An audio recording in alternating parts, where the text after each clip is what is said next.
Hey guys, Andrew here. In this video, I'm going to show you how to find downloads on your Android phone.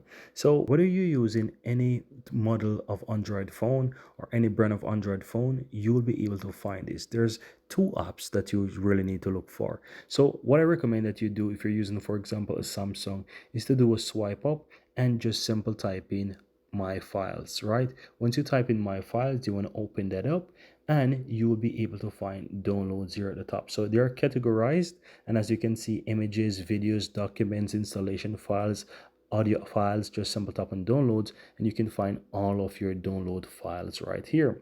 Now if you're using, for example, another model or another brand of Android phone, all you have to do is do a swipe up as well and simple type in files, and you will notice that you have files folder. This is the best way and the fastest way to find that folder. Type in files and it's going to show you my files or files. You open up the files folder as well and you'll be able to see the categories as well.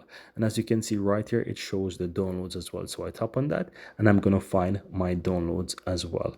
And that's pretty much it, guys. That's how to go ahead and find your downloads on your Android phone. Very easy and very simple.